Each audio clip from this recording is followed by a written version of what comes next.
Hi y'all, Stephanie here with Minimalist Mom Life. Welcome back to my channel. Today I am in my car, so fancy, I know.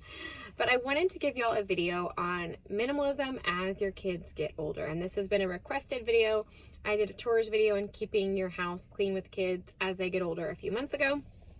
And ever since then I've heard that I should do one on minimalism with older kids. For reference, if you're new or you haven't been here in a while, keeping up with us, I have 5 kids, ages 11 and a half down to 4 and a half. We have been minimalists before we had children, so this is not anything new to them, but still I do recognize how things change as your kids get older. So I have 10 thoughts / tips for you to consider if you are looking to be minimalist with older kids, or if you already are, and just things to consider still. So my number one is determine if it's a new concept. So as your kids get older, they're going to have opinions, they're going to have ideas, they're going to have thoughts, they're going to know the family history of what you have been like with stuff. So if minimalism is something you're trying to get everybody on board with, become a used car salesman and have a really strong why and sell that to them. Give them the whole overview of what you're doing with the entire house, and not just with their stuff, and really explain the concept and what it is you're thinking and why you think this is valuable. Now, number 2 is if you have tried minimalism and simplicity in the past, but you have always reverted back to recluttering the house and stuffing the house back up to the point that when they see mom with the big black trash bag, they think, oh, here she goes again. But they don't really believe that the house is going to stay any different or be any different. Then use your kids as accountability partners and say, you know what, guys, it's true. In the past, we have tried these massive declutters and we have never really simplified our home and stuck to it. But here's why I think this time we will. And here's what we're going to do differently. And here's how mom is going to take ownership for where she has played a part in that. And mom is going to take responsibility for things. And mom is going to apologize and admit when she's wrong, and admit where she struggles, and admit what her tendencies are, and work to overcome those. And this isn't just for minimalism. I think anytime, whether it's healthy eating or budgeting or whatever it is, and you're doing it in front of your kids, you're living life in front of your kids. And if you're a homeschool mom, you're living all of life in front of your kids because you're always with them.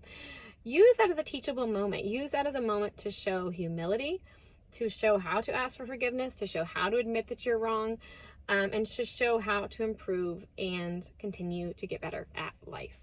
So make sure that you do that. Number 3 is have patience with your kids. Have so much patience. We know to have patience when our kids are little and we're explaining things, but I think as your kids get older, especially in that like preteen age, I have 2 preteen boys right now, and understanding if they are in the in-between, everything may feel important because they're not ready to let go of the little kid stuff and the toys and the stuffed animals on the bed. Yet their room needs to have room for their pocket knives and baseball cards and whatever your teen is into. If it's your daughter, her skincare or her makeup or whatever, but she's not quite ready to let go of the Barbies or the dolls or the Polly Pockets or whatever it is. Make space for the in-between. Do not look your child in the eye in the hardest season of their hormonal life and expect them to want to change everything and to let go of everything and to just be ready to, completely redo everything. They may be grasping for straws at things that they feel like they can control and have ownership over. They may be extra sentimental during those hormonal years. So it may be, if you have multiple children and you're looking to do minimalism, that you even say, I can really simplify the 4-year-old stuff and the 7-year-old stuff, but I'm going to just let the 10-year-old and 11-year-old, I'm still going to pitch it to them. I'm going to explain things to them. There's going to be no pressure on them because I recognize they are just in a phase of life that it may be harder for them to let go of. And keeping in mind with this thing with patience is that for most of us, whose plan is at 18, you're going to go to college and get a job and you're going to, be an adult. We only get 18 years with them in the house. And I am not near the phase of truly letting my kids go. But 2 of my boys have already spent more time in my home than they have left in my home. And that realization, do that math with yourself when you're going to approach this with kids, because you may find that there may be battles that you thought you wanted to fight that you just don't, and that you just want to embrace who they are, teach them good habits, but not spend a whole lot of time pushing this on them. There's going to be toys, there's going to be stuff. but one day there won't be. And so I wouldn't make this the hill to die on in the war of minimalism for yourself. My fourth tip, and I've said this so many times, is your stuff first. Tackle that entire house, every drawer, every cabinet, every shirt you own, the garage, everything, before you try to start implementing this on your kids, especially your older kids' lives. Your stuff first, model it, make sure there's proof in the pudding. You can't be selling minimalism and simplifying as a way to be more efficient and then not be more efficient, or just be just as stressed and just as frazzled and still losing everything and all of this and trying to get your kids on board when they're like, what's the purpose? Like, life doesn't seem any better with less stuff. It just seems like mom's a crazy woman with a black garbage bag and getting rid of half of our stuff. So your stuff first, make sure there's proof in the pudding. It doesn't all have to be done in a year. It doesn't all have to be done in one weekend or in 6 months. Give yourself time, and especially give them time. My number 5 tip kind of just encapsulates what I've been saying, is that relationship first. Always choose the child before you choose control. And so looking to that child's needs, what they want, their preferences, and respecting that and respecting their boundaries, not just your boundaries with stuff, will go a long way. You will always wish that you had a strong relationship more than you will wish you had a clean home or that they had a clean room. And my number 6 tip is figure out what it is you're trying to teach your child. This is not just about control, right? We're not going to be control freaks. That is not the goal here, is to have every nook and cranny of your home under your dominion and under your perfect control in the way you would do it, in the way you would organize, in the way your brain works. That is not the point. What are we trying to teach our kids? Is it stewardship? Is it home management? Is it how to keep an organized space? Is it how to prioritize their time and their things? Figure that out and implement teaching that, rather than just saying, you need to get rid of half your stuff because you never keep a clean room. This might look like developing a weekly cleaning routine where they understand what it is you expect of them to keep clean in their room. Maybe you want them to wash their sheets and vacuum the floor once a week and take out the trash and make their bed every day. And if they have done those things, they can have as much stuff as they want. But you're going to figure out for your child and your standards what that needs to be, but make sure it's teaching them something. It's not just you desiring control over everything. And I know that may be an area where we have to confess into the Lord and pray and figure out why it is we want control over things that we don't actually need control over, and really let God have that area of our life and grow in figuring that out about ourselves.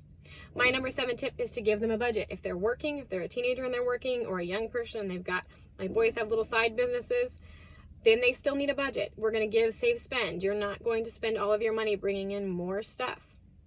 We had a rule when the boys were really crazy successful with their landscaping business that they could buy one thing, like a thing a month, and that was it. And they call it their thing for the month, and we still do it. You cannot, no matter how much money you make mowing lawns, you're not going to buy 5 Lego sets a month. We're not bringing in that much stuff. It's not good consumption. It's not good finances. It's your room can't contain it. You won't be grateful. There's a whole list of reasons, but giving them a budget. Our deal is when you hit middle school, you'll be giving a clothing budget by us. We'll supply it, but you will begin learning how to take that budget and figure out what kind of clothes you need for the season, and what do you really like, name brand, or would you rather have a whole bunch of something? Like, you're going to figure that out. We're going to do that together and begin teaching you that. So going ahead and giving your kids a budget, that, talk about learning something, that concept will go a really long way. My next tip is judgment-free help. So you're going to be hands-on with them if they want help, depending on the child's age, and it is judgment-free. We are not criticizing anything in their room, anything about them. You have to remember that kids internalize things different than us, and we may be able to separate ourselves from our stuff, but if you criticize a child's mess, they can feel like you're criticizing them. And so we're not going to do that. We are not going to judge our kids. Y'all, they don't have adult brains. Their brains aren't fully developed. They don't understand all of this clutter stuff. They're not listening to the podcasts we're listening to. They're not reading the books we're reading. So go on their level, judgment-free zone. You are just there to help and to cheer them on. And my next tip is boundaries. So you certainly can set boundaries with your kids. I think, boundaries give freedom. I've talked about that, but just don't be a control freak. And you're going to know what that looks like for your family. If you came to our home right now, our 2 oldest boys have their own rooms now. I don't think you would go into either room and think they were minimal. And that doesn't bother me in the least. My only level of control with their room is the degree to which they need to keep it clean. And that's not even that picky. But I want them to just be them. And they've learned good habits and they know how to do things, that I'm not here to dictate to them to be little tiny Stephanies. That's not the idea. Minimalism is not the gospel. It is not even in the top, like, probably 4 things I want my kids to take away from, you know, living at home. So keeping that in mind, that we're not a control freak. And my last one is, if you've done what you need to do around the rest of the house, if you've truly decluttered and become efficient with the way you housekeep the rest of the house, I don't think your children's rooms will bother you nearly as much. I think it's so easy to look at somebody else's sin. You know, we've got the plank in our eye and we're trying to take the speck out of somebody else's. But rather than doing that, really get the rest of your home under control. Really have that area that you're efficient in the kitchen and in your closet and your bathroom and your skincare and your clothes and your books and your journals and your craft supplies. And I don't think what they do in their rooms will bother you nearly as much. So I hope that was encouraging and helpful, and I will see y'all in my next video. Bye.